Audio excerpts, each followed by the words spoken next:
말도 많고 탈도 많은 축구대표팀 사령탑이 독일 출신의 위르겐 클린스만 감독으로 낙점됐습니다.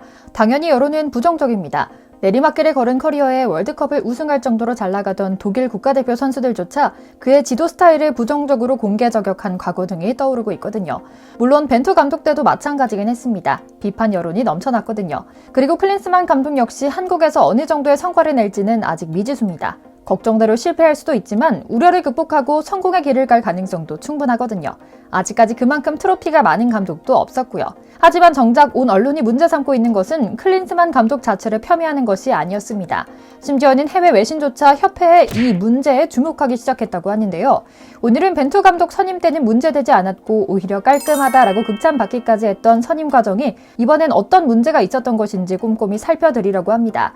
대표팀 감독을 선임하기 위한 KFA 전력강화위원회 위원회 폭로까지 있었다고 하니 영상 끝까지 시청 부탁드립니다. 잠시 저희 광화문 브리핑 구독 설정도 부탁드리고요.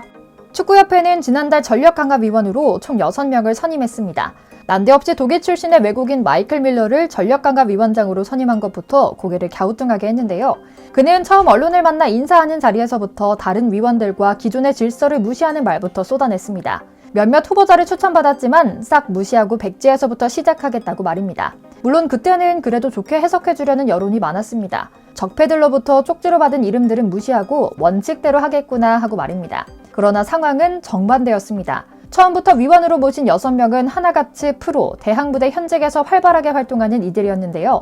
일부는 바쁜 일정 탓에 처음부터 위원직을 고사했다고 합니다. 하지만 축구협회의 설득과 간곡한 부탁으로 제안을 받아들였다는 비하인드 스토리는 이미 너무 많이 알려져 있죠.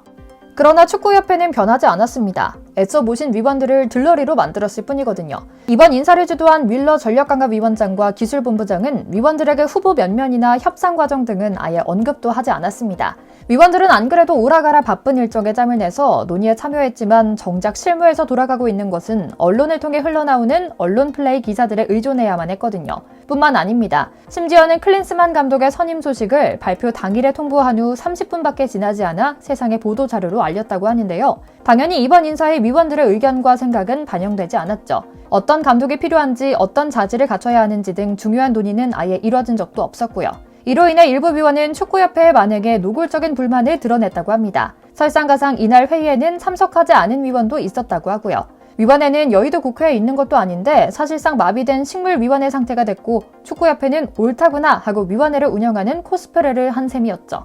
축구협회 수뇌부를 보는 축구계 시선 역시 싸늘합니다. 위원회 사정을 잘 아는 익명의 한 관계자는 위원들은 사실상 본인들을 들러리라 생각하고 있다. 할 일 많은 사람들을 위원으로 영입하더니 저렇게 행동하는 게 상식적인 일인가 싶다. 이들은 본업에 집중하면서도 오로지 한국 축구를 사랑하고 국가대표 감독을 선임하는 자리에 명예와 무게를 견디기 위해 수락했던 분들이다.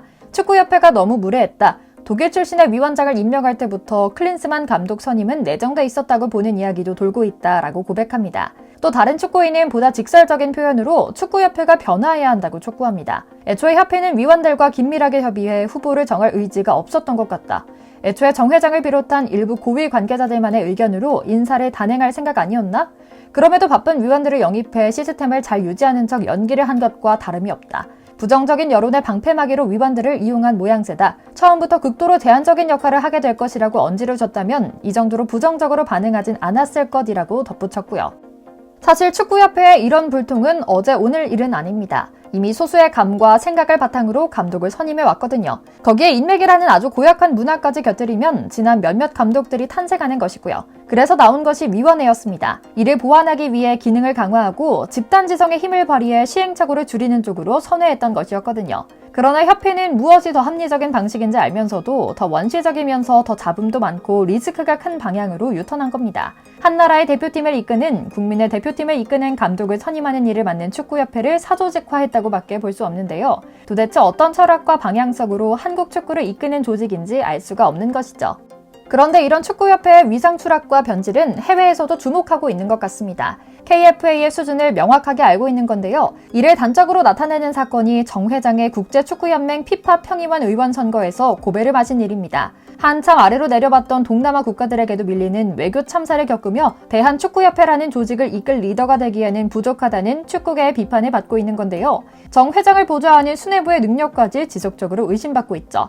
이번 선임 과정을 통해 정 회장과 수뇌부는 다시 한번 국민들에게 신뢰를 잃었습니다. 이는 클린스만 감독의 성공 여부와는 관계가 없습니다. 졸속 행정이 결과에 따라 미화가 되는 경향이 있긴 하지만 정당화는 되지 않기 때문입니다. 우리가 두 눈 똑바로 뜨고 쳐다봐야만 하는 이유기도 하죠.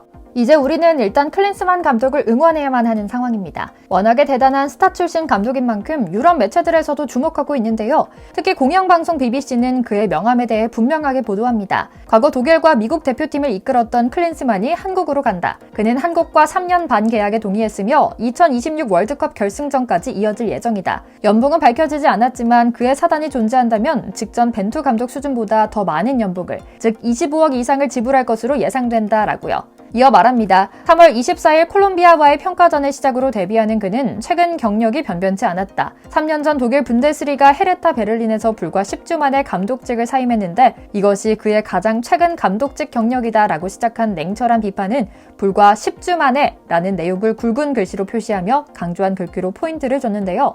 실제로 그는 지도자로서의 경력은 형편없는 편입니다. 2016년 미국 대표팀 감독에서 물러난 뒤 3년간 백조 생활을 하다 2019년 겨우 잡은 분데스리가 헤르타 지휘봉을 잡았지만 77일 만에 구단과의 갈등으로 팀을 떠나 논란이 됐죠. 내용을 살펴보면 더욱 기가 막힙니다. 당시 헤르타 베를린 구단이 클린스만을 위해 겨울 이적 시장에서 많은 이적료를 들여 투자했는데요. 이른 시점 단순 갈등이라는 이야기로 사임해 팬들에게 많은 질타를 받았죠. BBC도 이 점에 주목한 겁니다. 신뢰할 만한 사람인지에 대해 면밀히 살펴볼 필요가 있다라고요.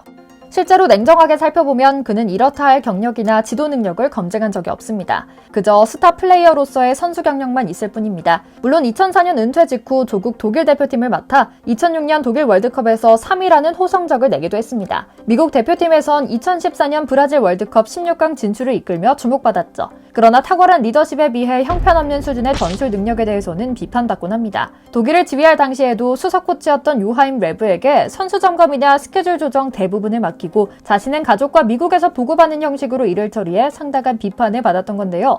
이때 미 중년 레브 감독은 지도력을 인정받아 독일 대표팀을 오랫동안 이끌기도 했죠. 선수 때도 사실상 전술에 대한 이해는 적었습니다. 치고 달리기에 능한 선수였고 워낙 발이 빨랐기에 효과적이었을 뿐이거든요.